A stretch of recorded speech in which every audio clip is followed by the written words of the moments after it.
എടവനക്കാട് കാനപ്പിള്ളി ശ്രീ അന്നപൂർണേശ്വരി ഭദ്രകാളി ദേവീക്ഷേത്രത്തിലെ പ്രതിഷ്ഠാദിന മഹോത്സവം വിവിധ ചടങ്ങുകളോടെ സമാപിച്ചു. This news brought to you by ആണിഹാരി. എത്ര പഴകിയ ആണിരോഗവും നിശേഷം മാറ്റി സുഖപ്പെടുത്തുന്നു. നടക്കൂ, സുഖമായി നടക്കൂ.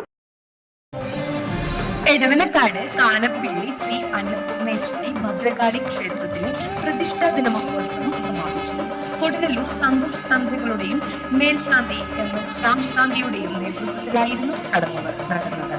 കലശാഭിഷേകം, പൊങ്കാല സമർപ്പണം, താലം, ഗുരുതി തുടങ്ങിയവയായിരുന്നു പ്രധാന പരിപാടികൾ. വൈപ്പിൻകരയിലെയും പറവൂർ കൊടുങ്ങല്ലൂർ പ്രദേശത്തുള്ള കാനപ്പിള്ളി തറവാട്ടിൽപ്പെട്ട കുടുംബാംഗങ്ങളുടെ ഈ പരദേവതാ ക്ഷേത്രം എടവനക്കാട് കൂട്ടുമത്സര ഭാഗത്താണ് സ്ഥിതി ചെയ്യുന്നത്.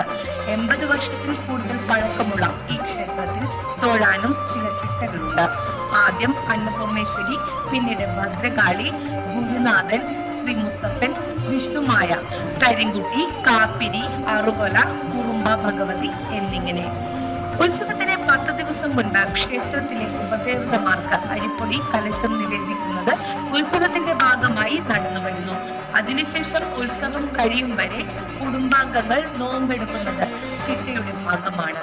ക്ഷേത്ര ഉപദേശക സമിതി ഭാരവാഹികളായ സുബി, വിനോദ് കുമാർ, ബിബി, ഉണ്ണി തുടങ്ങിയവരുടെ നേതൃത്വത്തിലാണ് ചടങ്ങുകൾ നടക്കുന്നത്.